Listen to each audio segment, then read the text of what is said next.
This is the type of person that J.D. Vance is talking about when he says crazy cat ladies, and what Donald Trump is talking about when he says nasty women. J.D. Vance has once again admitted out loud that he wants to prevent women from traveling freely around the United States. He just told a New York Times reporter, like I've been saying, that he wants a federal response to keep women from leaving their state to receive health care. Which means if you are a woman and you want to leave your state, you have to prove that you are not pregnant before you leave. Because if you are pregnant and you leave your state and you come back not pregnant, he wants to be able to prosecute you. Or he wants to prevent you from leaving the state altogether. When I see something like this, and then I go watch the interview, and I realize that she's completely lying about everything, and JD Vance didn't say any of what she's accusing him of saying, I can't help but wonder, like, did you make all of this up in your mind? Like, how did you build this whole crazy fantasy narrative of what you think he actually said versus what he really said? I mean, you couldn't even take from that video and edit it down to him actually like jumping all over the words. You couldn't even edit it to where he was actually saying what she's accusing him of saying, because the words weren't even said in the interview by either party. The interviewer kind of accused him of some things like it, but nothing as extreme as the fantasy that this woman built in her mind, or the nightmare, I should say. She has built up this whole thing inside of her head of what she thinks JD Vance has said and what she thinks JD Vance is saying. And you can't help but wonder, like, how is it that your brain is operating in this fashion to create this narrative in your mind when he didn't say any of that? And what he did say is he said that he's changed off of a few of his extreme views of abortion. He'd never said, and no one ever said that those were his extreme views, but he did say that he's backed off some of his extreme views because what Republicans have realized during the last few election cycles is that the people that they want to govern don't actually want to illegalize abortion and don't want it to be gone completely. And so that's how you really govern, is you realize, okay, I'm here to govern for the will of the people, and the will of the people is no longer in favor of complete ban of abortion, but that potentially some limits, or at least the negotiation could happen, but it's no longer a country that, like we used to be when Roe v. Wade got legalized, that we're not like that anymore. And the Republican Party thought that that's how we were. And so the Republican Party thought that they were governing the will of the people and realized they haven't. And so now J.D. Vance, is someone who's a rational governing person, is saying, hey, I want to govern you. And I'm realizing that that isn't the will of the people anymore. So even though I'm going to be representing you, I'm not going to force my will and my abortion beliefs upon you. So he's actually saying all of the exact opposite of what this woman's accusing him of. So she's completely lying and making it up in her head and imagining it and creating a whole nightmare for herself and for a whole bunch of other people that won't go watch the interview like I did, or like you have the opportunity to do, because I put it on to the end of this video so that you can go watch from when the abortion question gets asked until the abortion question's over. I put it all there, uncut, unedited, so that you can watch it yourself and see that she is extrapolating all of this and adding a whole bunch of words and a whole bunch of thought process into it that wasn't part of the interview.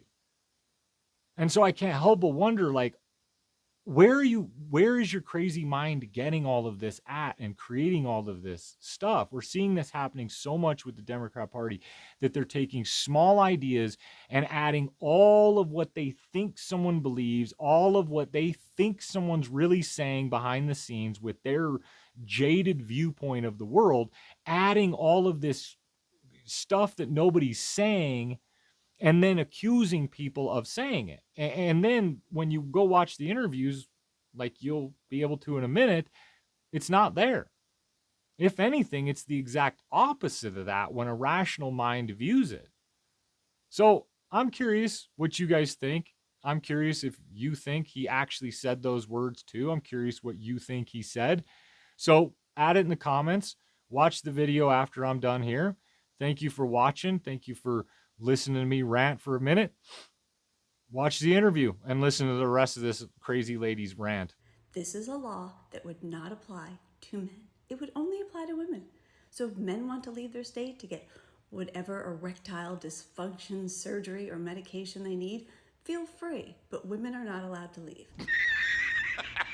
I have been screaming about this for months, and every time I say it, people say, he didn't say that, you're a liar. Well, go ahead and check the New York Times interview because he just said it. He confirmed it. He does not want women traveling freely around the United States, and they will do it. That's the craziest shit I've ever heard anybody say. I want to talk about another big issue when it comes to women and families. And it has been hard to figure out what you and former President Trump would do when it comes to reproductive rights. Sure. Trump has said he believes abortion laws should be left up to the states. He sometimes supported a 6-week ban. Sometimes he's not supported a 6-week ban. He supports exceptions for rape and incest. You have previously come out in favor of federal restrictions in your campaign for the Senate, with no exceptions except to save the life of the mother. You said Trump wouldn't sign a national abortions ban, but then he said you, J.D. Vance, don't really know what he'll do. And in last week's debate, you did try to appear somewhat more moderate on the issue. It is all painting, I think, a very confusing picture. Well, I don't think it should paint a confusing picture. I mean, look, let me just be clear, of course, on abortion policy. President Trump's view is leave it to the states. His view is, he wants any state to have the 3 exceptions. He cares very, very much about that.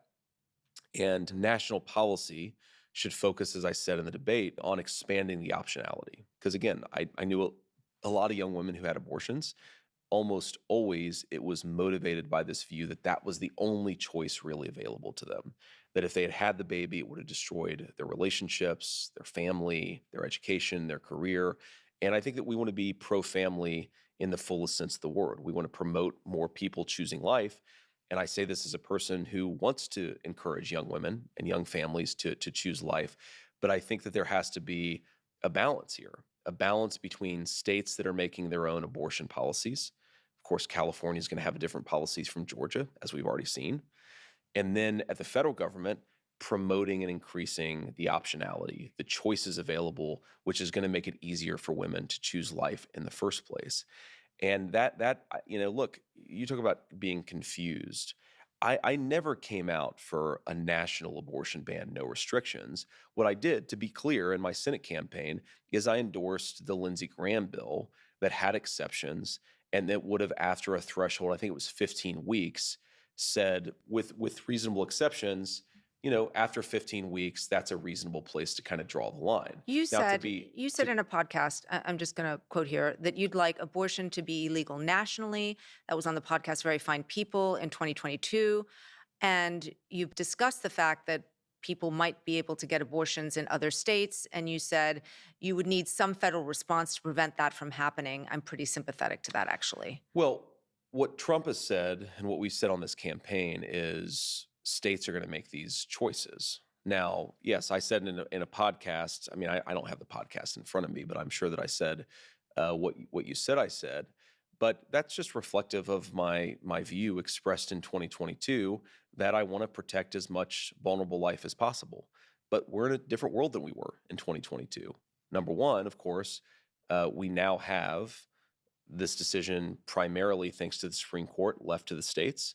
I think that's where Donald Trump and I think it should be. But also, look, I've learned a little bit about this. And I talked about this in the debate.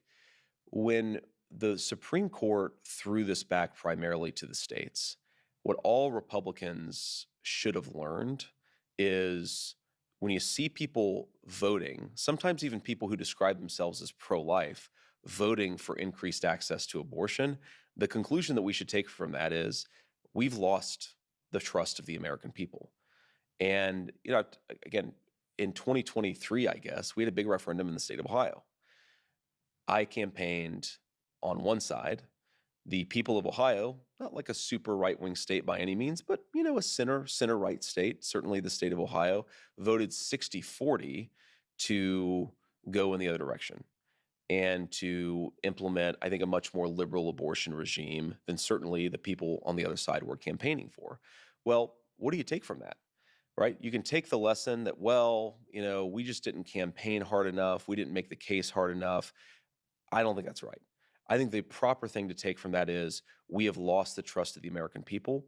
When we went out there and campaigned for our position, they instinctively mistrusted us, and we need to get trust back. What does And that mean, though? I've heard you say that, but I don't understand what that means. I think it's by pursuing these pro-family policies. I think it's by making it So easier. it's not by moderating your position on abortion. Rather than trying to say that we're going to take options away from women, we want to make it easier for young women to choose life. But I think the way that you're going to do that in 2024 in the United States of America is to let the states determine their own abortion policy. Now, again, part of that is protecting the ability of the states to make these decisions. Kamala Harris wants to renationalize the abortion conversation, go in the exact opposite direction. President Trump are saying yes. President Trump and I are saying yes. Sometimes these issues are messy.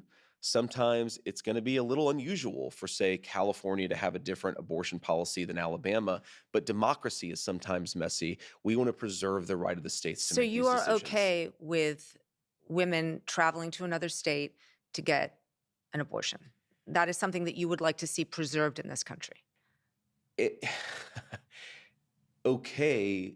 Yes or no? It's a pretty. Lulu, I'm saying I'm okay with the states making these decisions.